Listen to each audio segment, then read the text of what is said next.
Austin didn't turn pro till he was 28. They're both 6'6". A 2-inch arm length advantage measured from the armpit to the end of the fist for Austin. He weighed in at 247, Klitschko 246.5. Rules of the bout. And we'll take a quick look at the rules under which they'll be fighting here in Germany. No 3 knockdown, only the referee can stop the fight. Scorecards, after 4 rounds, if the fight is stopped on a cut or a butt or a low blow foul, and you cannot be saved by the bell in any round significant with 2 guys who regard themselves as large punchers. And here comes Ray Austin, who, as you can see, has had 4 draws in his last 13 fights, but has managed to scratch his way to an unbeaten record during that period of time. What I see that is solid in Ray Austin is that in addition to being a big guy, he has shown that he can be game in a fight. He showed that in close quarters, he'll let his fists fly. And as Wladimir Klitschko said, you can expect an opponent to be 10% or more better than he's ever been when he gets this chance. Lennox, we asked Wladimir yesterday, is there a chance that somebody as lightly regarded as Ray Austin can knock you out? And he said, this is heavyweight boxing. Anybody that weighs over 240 pounds can knock you out. They just have to throw the punch, and if your chin's in the position and you get caught, you can go down. So there's always a danger of boxing a big guy. Wladimir and Vitaly Klitschko originate from Ukraine. They grew up largely in Kazakhstan. Their father was a Soviet Air Force general, but they began their professional boxing careers here in Germany, have cultivated them here in Germany, where they are, Larry Merchant, cult heroes, and we get a cult hero entrance for Wladimir. Yeah, it's sort of a Wagnerian operatic entrance. Yes, I do remember he was very strong. Apropos of the Dr. Steel Hammer nickname, a blacksmith. I mean, that most time I fought him, he felt like Steel Hammer. As the crowd enjoys videotape of Klitschko knocking out Bird. Hit me like a cannonball. I guess his right hand came like a cannonball and hit me and knocked me down. He's definitely deserves his nickname. Bird has accused him of having a steel chin.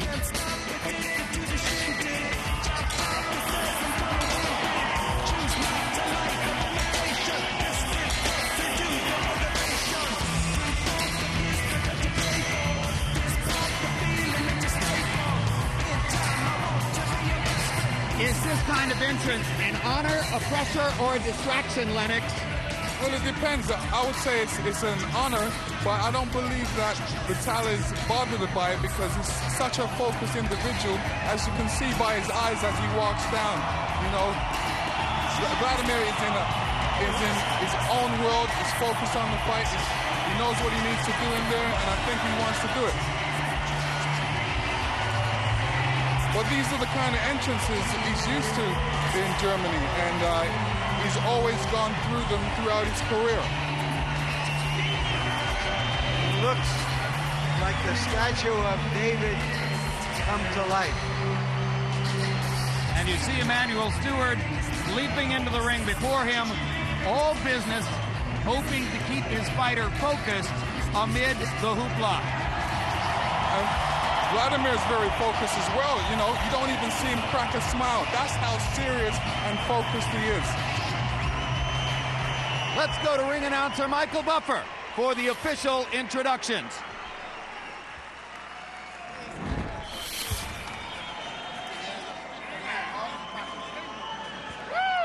Ladies and gentlemen, to honor the homeland of the challenger and the champion, we have 2 national anthems. First, for the challenger, the national anthem of the United States, to be sung by Brigitte Ulka.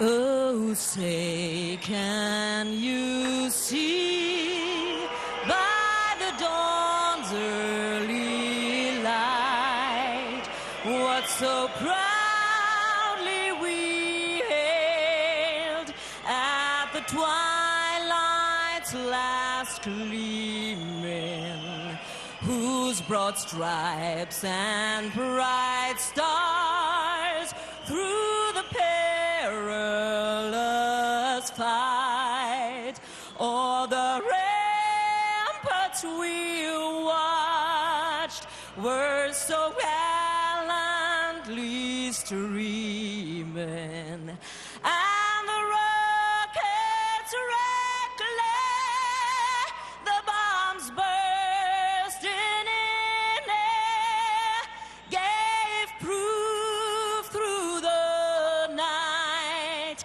that our flag was still there. Oh, say does that star-spangled banner yet wave o'er the land of the free and the home of the brave?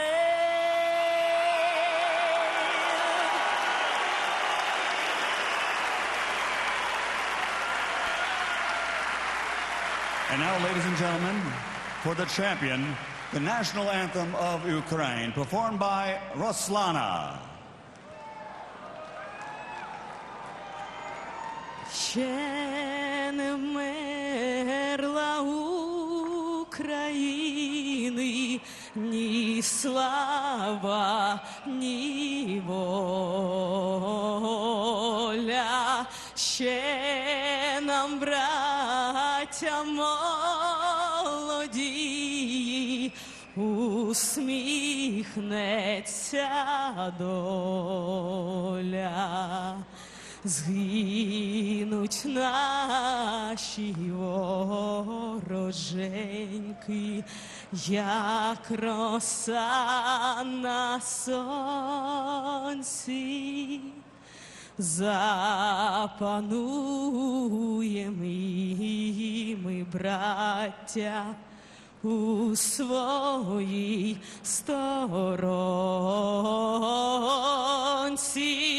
Душу й тіло ми положим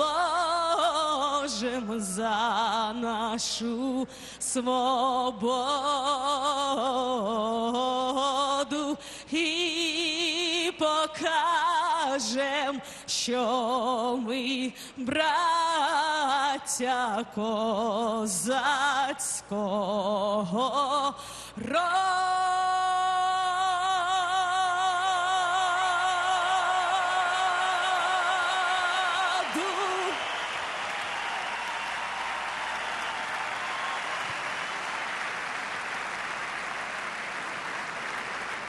And now, ladies and gentlemen, K2 Promotions is proud to present 12 rounds of boxing for the heavyweight championship of the world.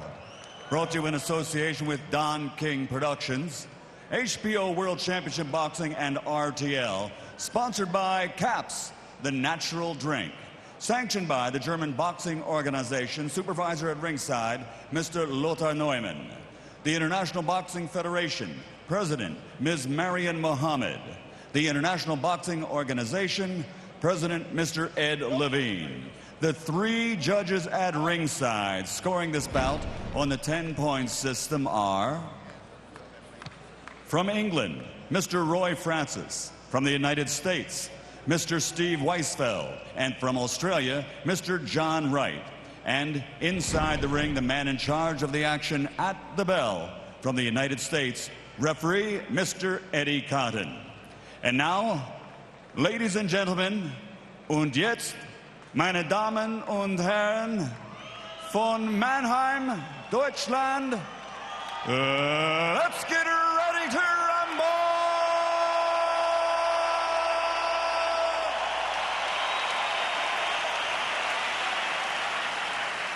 Fighting out of the red corner, wearing silver with black, official weight, 112 kilograms, or 247 pounds. Professional record, 24 victories, including 60 knockouts, with 3 defeats and 4 bouts even. From Cleveland, Ohio, USA, the IBF #1 ranked heavyweight challenger in the world, Ray the Rain Man Austin.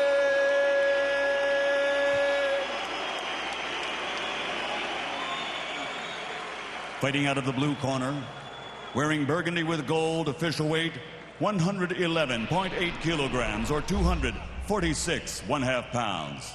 His professional record, 47 victories, including 42 knockouts, with 3 defeats. From Kiev, Ukraine, the 2-time world heavyweight champion, the reigning and defending IBF, IBO, heavyweight champion of the world, the Steel Hammer, Dr. Wladimir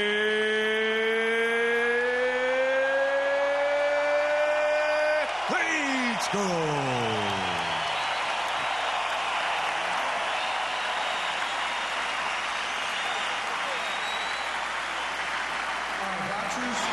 You both received my instructions in the dressing room.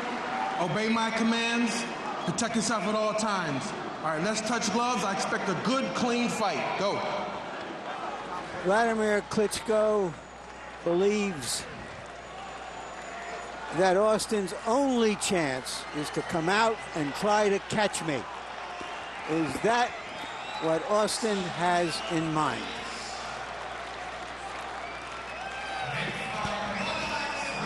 Lennox, I'm reminded of the night in Madison Square Garden when a vastly less experienced Michael Grant, equally your size, in fact 2 inches taller, actually went after your chin in the first round. You took a couple big shots.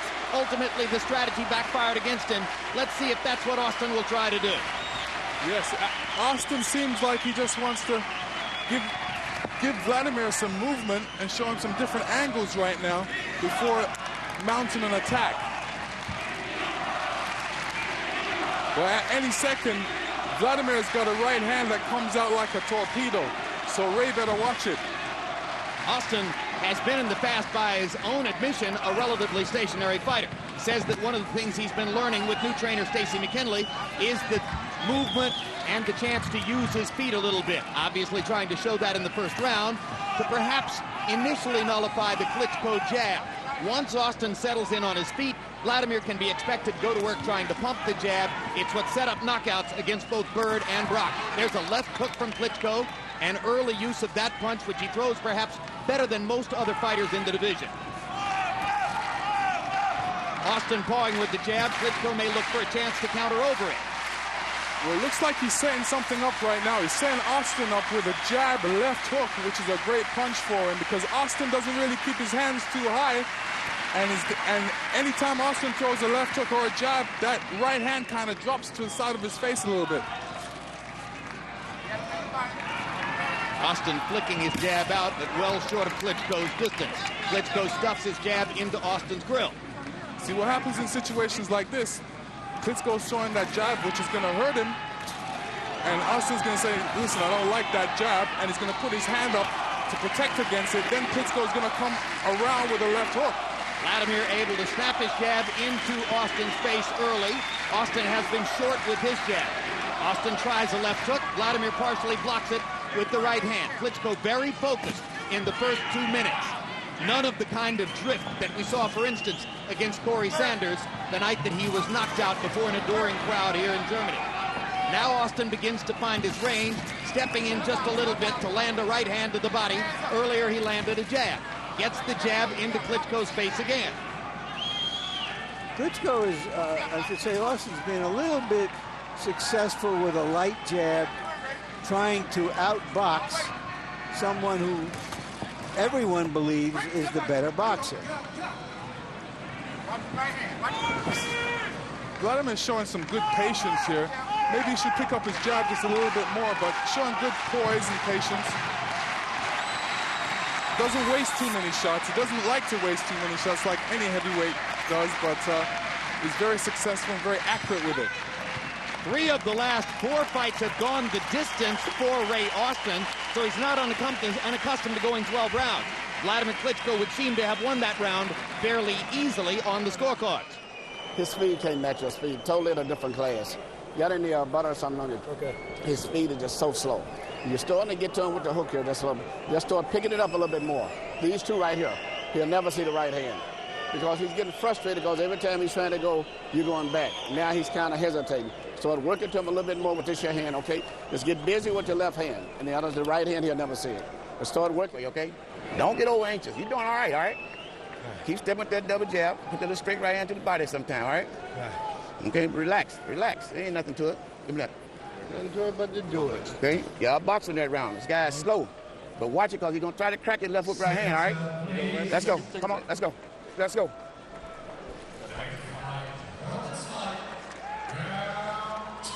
Stacey McKinley trying to convince his fighter that Wladimir Klitschko is slow. McKinley well aware of what Emmanuel Stewart's cooking up in the other corner, where Stewart was saying get busy with the left hand, set up the right, and Austin will never see it. So far, Wladimir Klitschko hasn't thrown a single right hand.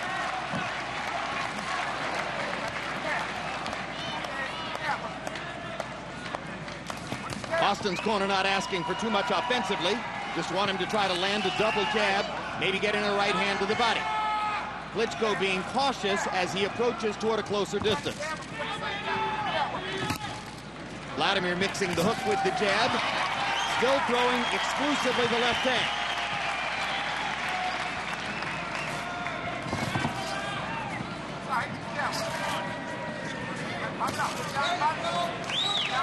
Now, I've always said that Wladimir has great footwork. In this fight, you don't really see it yet because he's on a prowl right now. He's just trying to set up Ray Austin to try and lower that torpedo-like right hand he's got.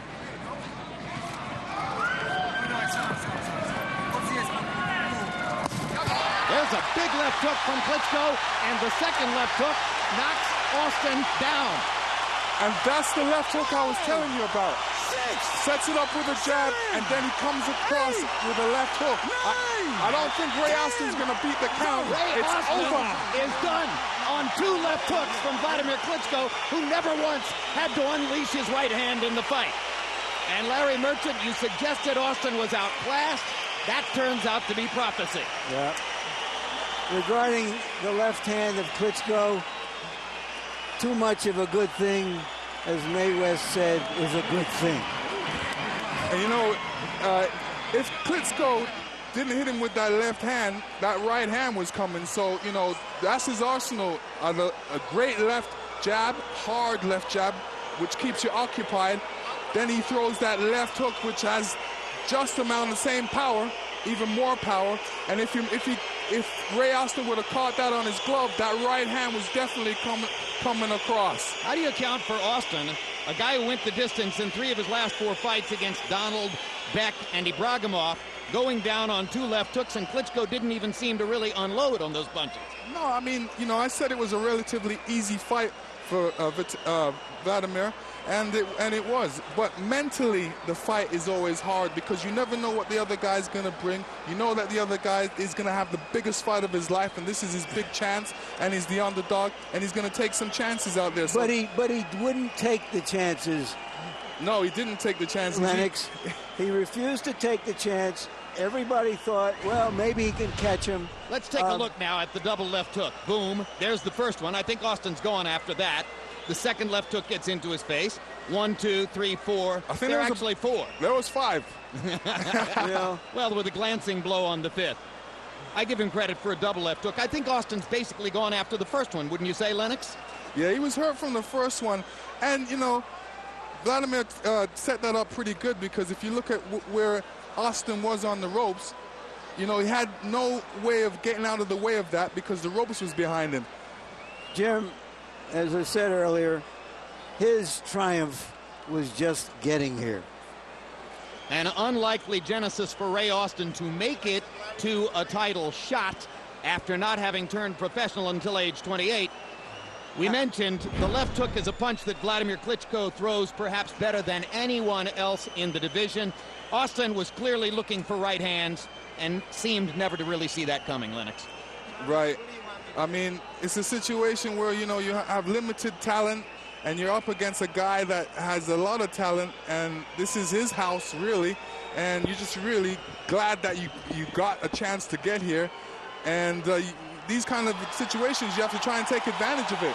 It's all or nothing. If you're in this kind of situation, you have to go for it. What about a sport where you knock out Calvin Brock in November, you take a couple months off, you functionally start to get ready to go back into the gym, you train hard for nearly 3 months, you come in against a guy who you know is overmatched, but you have to focus, you have to pay mental attention to the fact that he's 246 pounds and he can hit you.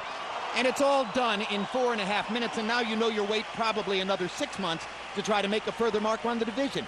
Isn't it extremely frustrating to try to do this? Well, it's frustrating and deeply mental. You know, you coming into a boxer guy like this, and you know the money's going to be less because it's a mandatory, and you know there's other bigger fights out there for you that you want, and you have to wait for them. There's a whole heap of politics in the sport that's going to allow you to wait for them, and this is, you know, this is where the sport becomes mental for you, and that's what you have to contend with. He wanted to fight Oleg Moskaev tonight.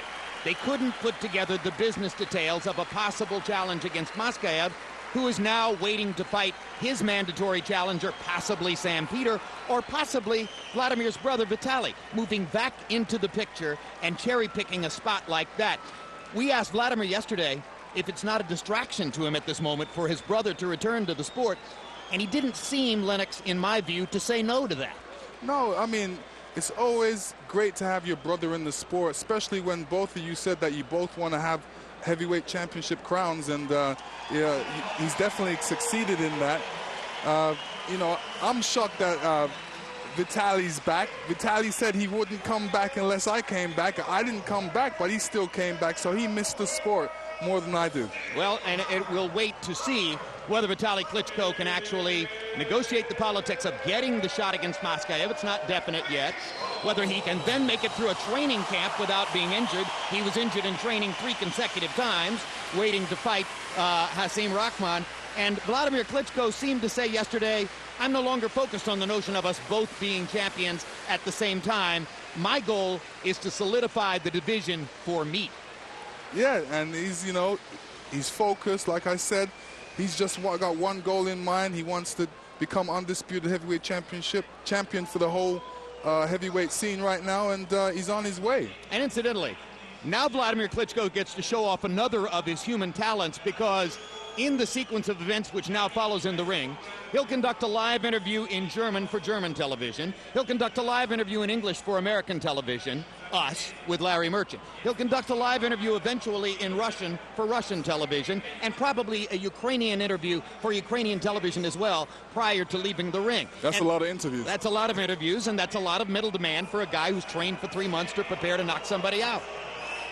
I think the fight, if Moskaev and Wladimir fight, I think that's going to be a great fight, because I think Moskaev is a great, tough warrior that works hard, and, you know, tough hombre. It's going to be a good matchup. What about a matchup down the road which tantalizes a lot in boxing? A potential rematch between Wladimir and Sam Peter, whom he defeated a couple of years ago via unanimous decision in Atlantic City, but in a fight in which he tasted the canvas 3 times. Peter, since then, still has the punching power and seems to have improved as a boxer. Well, that would be a good fight as well. I think that, you know, Wladimir will be a different boxer right now. You know, like I said, he's becoming into himself as a professional, becoming more seasoned, and learning a lot more and enjoying it, and that's the main thing. You were knocked out twice in your career. Once when Oliver McCall got in a lightning shot in one of those mandatory challenge situations you talk about in London. I don't know where that punch came from, but my chin was in the way of it. And then later, when you underestimated the difficulty of going to Johannesburg, South Africa, and really short-circuited yourself in training by not going to a high-altitude city until too late, giving Hasim Rahman the chance to catch you with the big right hand. You were able to answer both those situations because business circumstances allowed you to get back into the ring with those guys, and you knocked them out. Does Wladimir, somewhere in the back of his mind, want to fight Corey Sanders, who embarrassed him here in Germany, and Layman Brewster, who got him in Las Vegas after having been lambasted through the first 4 rounds? I'm sure he does. He's a competitor like myself, and you know, competitors don't like the fact that they have something over their head. And you know, he's got something over his head with a couple losses, and obviously he wants to regain those losses and revenge those losses. Does this move him, in your view, any closer to solidifying his hold on the division, or was this just biding time? It was biding time, plus it moves him closer because it gets Ray Austin out of the way. Like I said, this is mandatory, and you know, mandatory is like a thorn in your side. You never know what to expect. You can go in the ring, you could get cut, you could hurt yourself, and you know, they always give you a big mental battle with yourself. All right, Wladimir Klitschko is with Larry Merchant right now. Let's go there. Thank you very much, Jim. Congratulations, Wladimir. I think your kite surfing is almost as easy as this was tonight. I didn't expect that it's going to be as easy as it was. And it was easy, actually, because Ray Austin was much slower than my sparring partners. And I also have to mention that he was very sharp with his critiques regarding my balls, my chin, and my stamina, and also my heart. But I think the best answer, I keep my mouth shut and I better fight. And after the fight, we can talk about everything else, and especially about the future. Well, as you said, the dogs bark and the caravan moves on. Were you surprised that he didn't come out and try to catch you early? Because you yourself said that was his big chance. Of course, that's the only chance, which is actually maybe most of the fighters have. But, yeah, try to catch me. I know you're happy, of course. It's easier to say it's easy to do than it is to do. But do you want the real challenge to fight the best out there, to try to unify the titles? I didn't choose this opponent. This is mandatory title defense. And I have to fight Ray Austin. And I'm looking forward to unify the titles. Doesn't matter who's going to be the next. Your brother is coming back. Does his comeback in any way affect your desire to unify the titles and be recognized as the heavyweight champion? I am happy that my brother is healthy and he's ready to continue his career. And of course, right now we have a good chance to become that brothers who become a champions at the same time. It was never in history, and we were dreaming and talking about it so much, but we never got it. We were kind of missing it, very close, but now we have really good chance.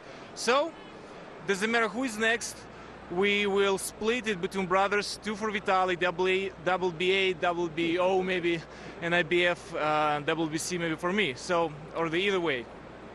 Thank you very much. Congratulations again, Wladimir. Thank you very much. You know, finally this thought,